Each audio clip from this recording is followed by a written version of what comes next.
Okay, so I will be discussing factorial permutations here. And so first of all, what is a permutation? Well, the word permutation has more than one definition, but it generally refers to a distinct ordering of objects from a set. In this discussion, I will define a permutation as a distinct ordering of objects from a set of distinct objects. These objects are not reused, but they are reordered. In this discussion, numbers will be used as the objects. All possible permutations of the numbers from the set 1 and 2 is 1 and 2, and then 2 and 1. Notice that there are two permutations for the set S, which is 1 and 2. The total number of permutations for any set of distinctive elements is given by the factorial operation of the number of elements. This is denoted n factorial, where n is the number of elements and factorial is the factorial operator. The factorial operator, as you can see here, is an exclamation mark. The factorial operator says to multiply all integers starting with n in descending order. So, for example, by definition, 0 factorial is defined as being equal to 1. 1 factorial equals 1.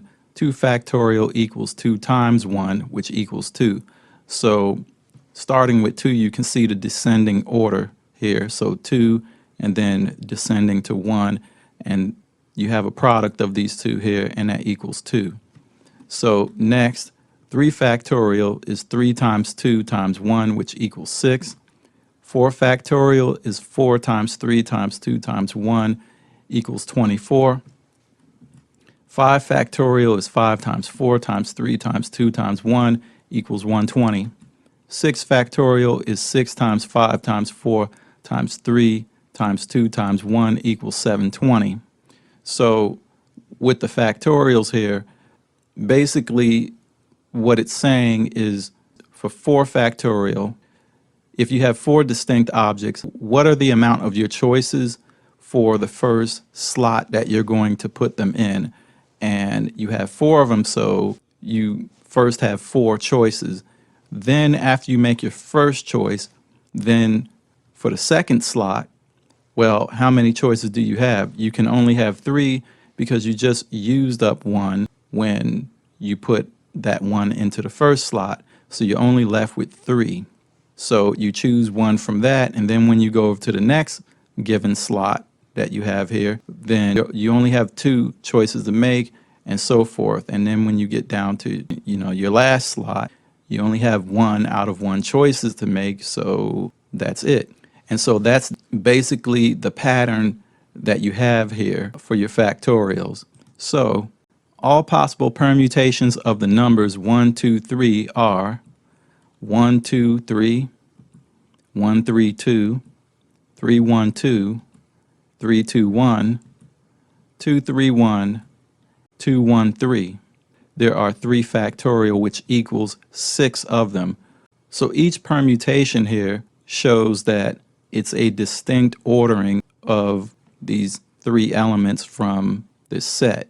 And so these are all of the distinct orderings that you can have from these 3 numbers.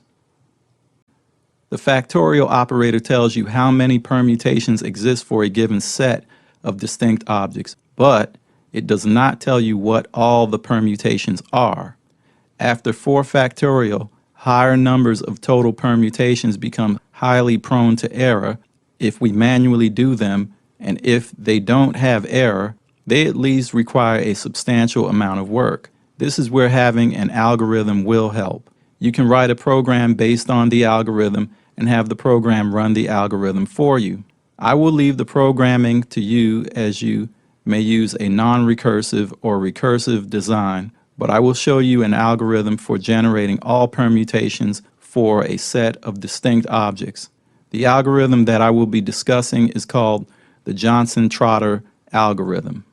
The algorithm is based on a series of interchanges, also known as swaps, of chosen objects, which in this case are going to be numbers. The algorithm has three attributes of a number to take into consideration for each permutation: the reference number value, the mobility status of a number, and what number to swap the reference number with. This is given by a pointer arrow. So that pointer arrow is going to designate what you are going to swap your reference number with. Throughout the algorithm, number values are constants. Mobility is a variable of two possible states: mobile and non-mobile. Arrow direction is a variable of two possible states: left pointing and right pointing.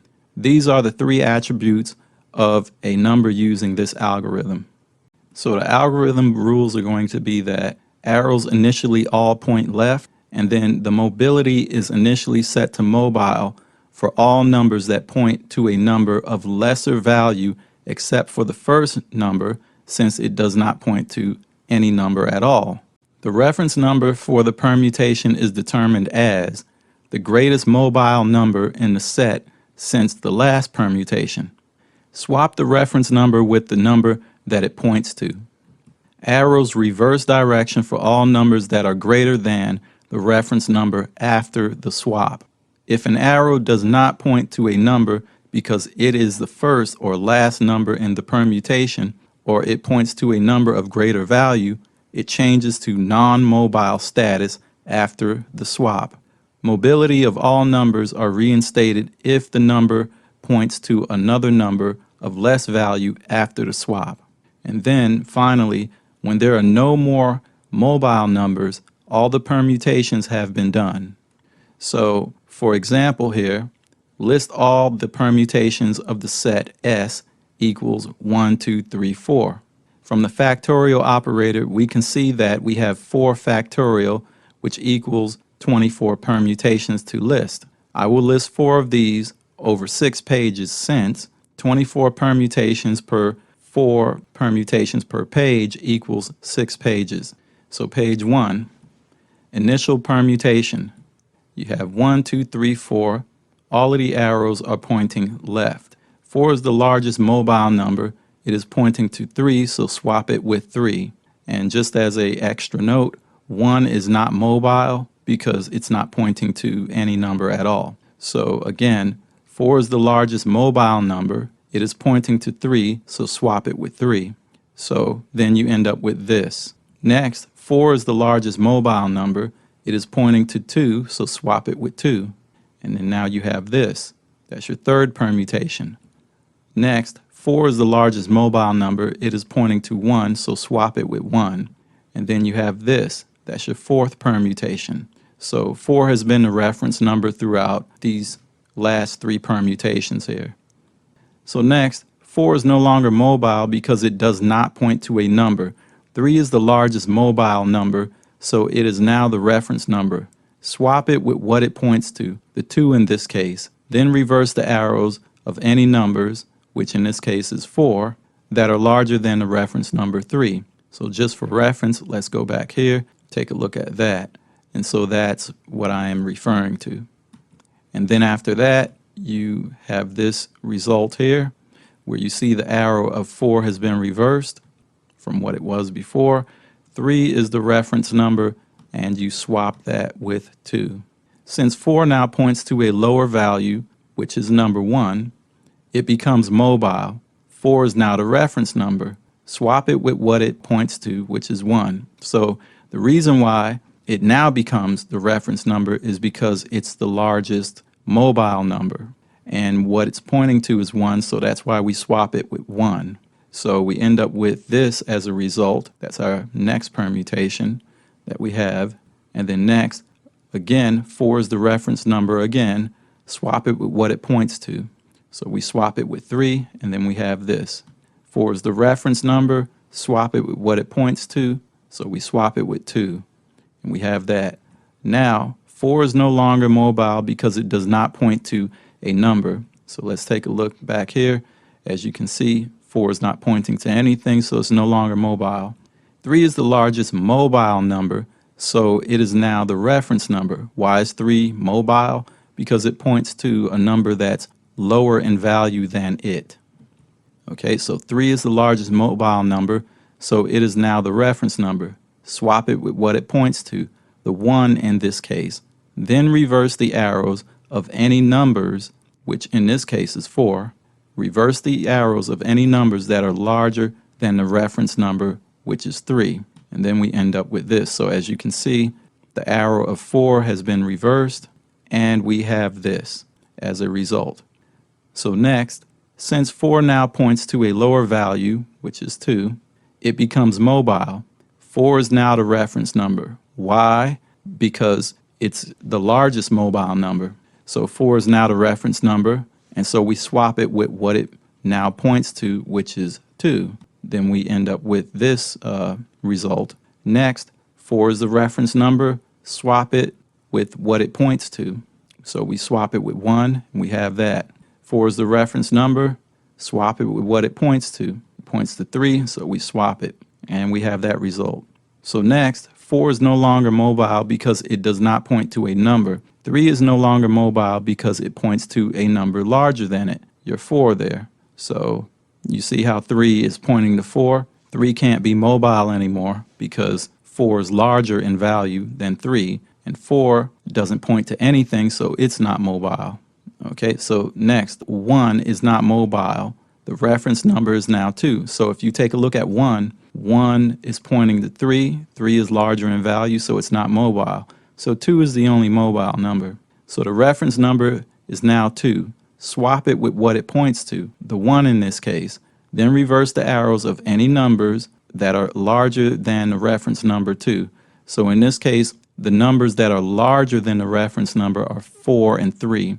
And you can see that they're both pointing to the left. So now they're going to be both pointing to the right, and 2 got swapped with 1. So next, since 4 now points to a lower value 3, it becomes mobile. 4 is now the reference number. Swap it with what it points to now, which is 3. So after that swap, we have this permutation. Next, 4 is the reference number. Swap it with what it points to. Swap it with 2, we have that. 4 is the reference number. Swap it with what it points to.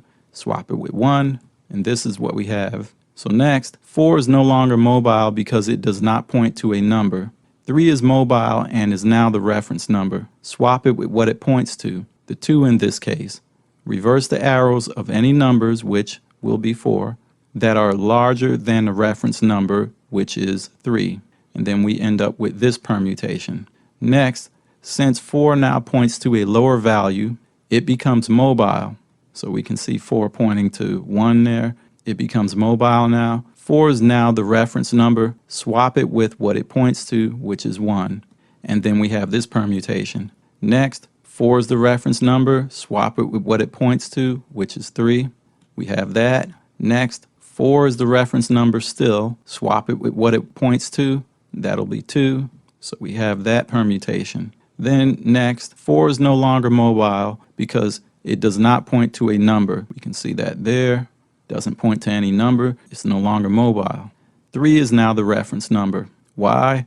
Because it's the largest mobile number. The mobility is determined by whether or not that number is pointing to a number that is smaller than it. So now 3 is the reference number. Swap it with what it points to, the 1 in this case. Reverse the arrows of any numbers, which are 4 in this case, that are larger than the reference number 3. So we're going to reverse the arrow of 4 because it's larger than the reference number 3. And then we end up with this permutation. So you see the arrow of 4 got reversed and 3 had gotten swapped with 1. Okay, so next, since 4 now points to a lower value, it points to the 2, it becomes mobile. 4 is now the reference number. Swap it with what it points to, which is the 2. And then we have that now. Next, 4 is the reference number. Swap it with what it points to. Then we have this. Then next, 4 is the reference number. Swap it with what it points to, which is the 3. Then we have this.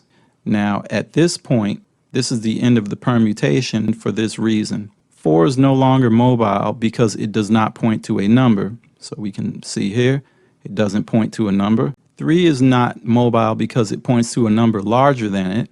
We can see that. 2 is not mobile because it does not point to any number. We can see that. 1 is not mobile since it points to a number larger than it, and we can see that. So this means that there are no more mobile numbers, and therefore all permutations are done. This is the end of the algorithm. So with that being the case, this finishes all of the permutations for that given set of numbers. And so if you wrote yourself a program and you ran this algorithm through that program, you would get the same sequence of permutations and you would get the same amount of permutations, and you could do it with different numbers and it would still work for different amounts of numbers. So that completes this. So hopefully this was helpful for you. Thank you for watching and have a nice day.